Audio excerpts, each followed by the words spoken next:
about our business, we're a consulting business, and we design and engineer buildings, and we're in computers all day long. We love the software, but all of us are all in front of the screen all day long. So we knew how to do that. All we needed was the infrastructure, of course, to send everybody home and work remotely, which we did. We have a great IT department, so when we sent everybody home, we quickly scrambled to get them the rest of the equipment they would need to work successfully. So we gave them microphones and all of the webcams and all of that, and then worked with them individually to overcome their initial, obstacles.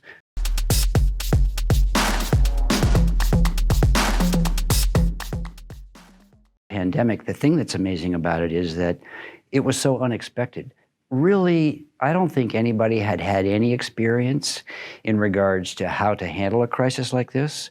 So we just focused on our core values, but we had a lot of absorbing to do. So we needed to listen to our staff about their growing anxiety, about the upcoming pandemic. We also needed, and we're very careful about polling our director staff and our principals in the office about, a potential plan. But we had to be very sensitive because it was all so brand new, which we did. We did successfully listen to everybody. We're an inclusive office. We like to build consensus if at all possible, and we were able to build consensus in this particular regard on how to handle it. So once we had done that, we crafted a plan immediately, and I have to say, we did a good job. We were actually able to send people home and start working remotely on or about the same day that Governor Ducey declared that he would close restaurants and bars and gyms and things like that.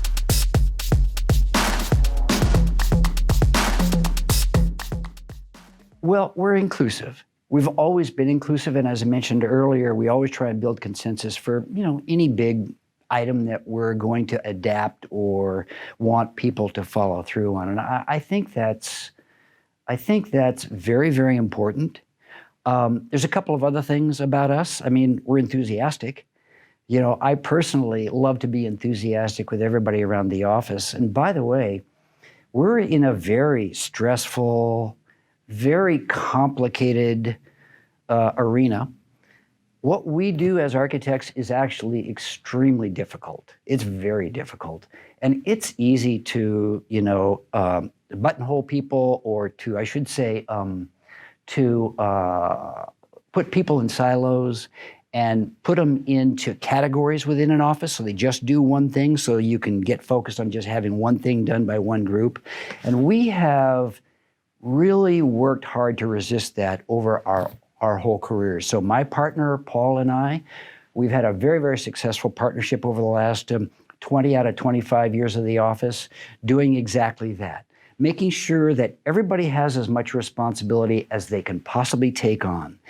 In certain cases, we even push them to do a little bit more, because that way, they're not compartmentalized into a particular role, which ultimately gets boring. They're actually working on their own careers in our office. And so I think with that kind of attitude, where we're all in this together, we've always been in it together, and we want to continue being in it together, I think that's one of the things that led to our being able to successfully negotiate through this. The other thing is, we spend our whole careers in front of a screen anyway, so, it was fairly easy to do that. Were there some...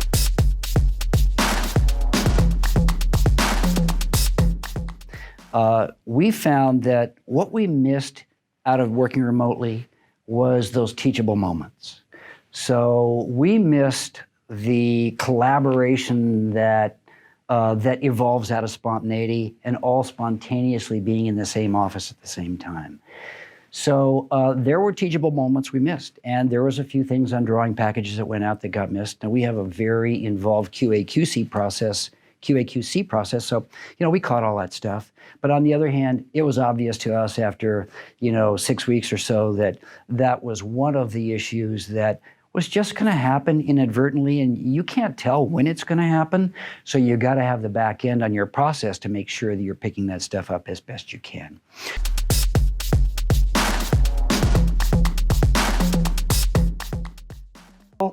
we can do it. We can absolutely work remotely. It surprised us. You know, we would never have done that on our own because we are so intensely collaborative. But once we started that routine, we realized that it works.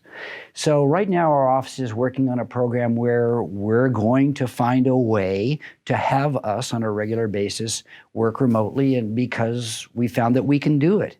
And the second thing is that there's a really, really good personal advantage which emerged for everybody out of this, which is we no longer had to commute.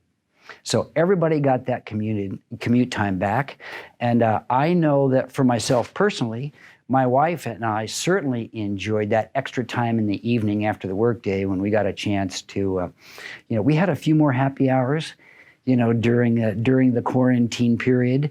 And to a person in our office, I think everybody appreciated the additional family time that came from that. So those are two advantages that we actually do want to find a way to incorporate into our corporate work life. And we learned from that. And so we'll be able to do more with that in the near future.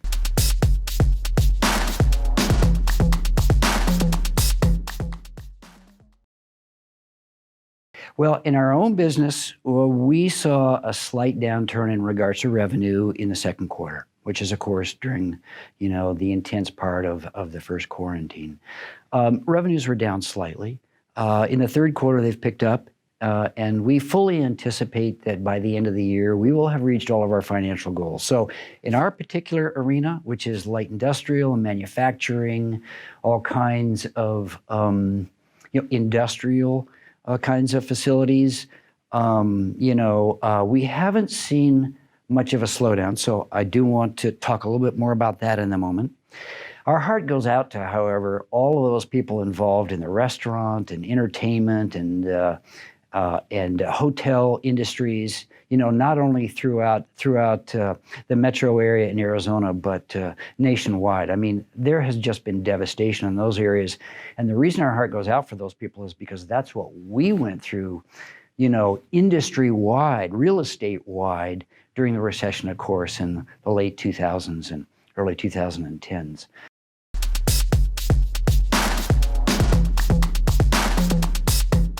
But our particular niche is light industrial projects that you would find in light industrial parks.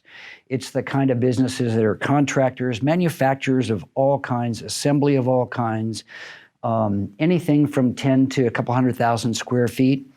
And we love that arena, and we have succeeded in that arena, and we're very well known for that. And I would say that the deal flow coming our way over the past several months really hasn't diminished very much. Manufacturing is still strong here, and as you know, continues to get stronger.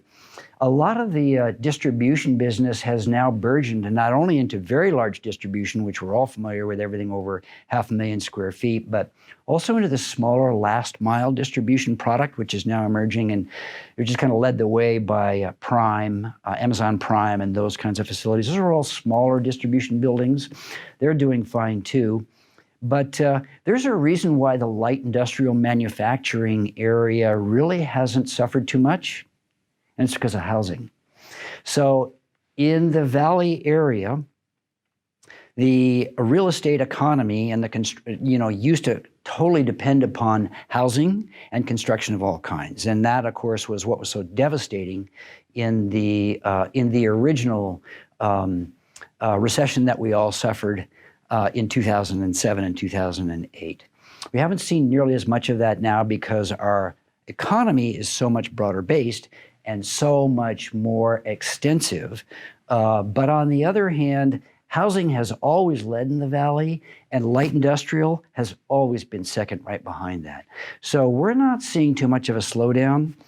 Many of the prime movers in that arena, the design build contractors and a lot of the design build architects, I'm sure would say the same thing, which is that there's probably been a slowdown on a few projects which have been postponed, while lenders especially wait to see what the ultimate impact is going to be on their entire portfolio, not just commercial real estate, not just light industrial projects. But we feel lucky this time around. And also our prognosis is that it will remain strong. Housing remains strong. We follow everything that GPEC has to publish about what the future, the near future, and even the long-term future of the Valley is. And you know, Chris Camacho and everybody there is continuing to predict 100,000 new people every year for decades to come, which burgeons well for for our particular industry.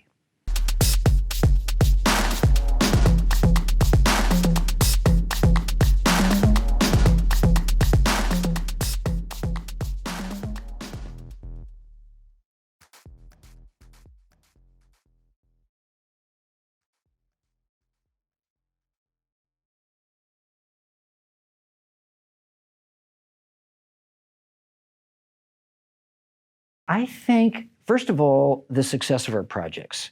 I am extremely proud of the success of our buildings, our tenant improvements, our services. We have worked very, very hard to really deliver a great service. So I am the most proud of.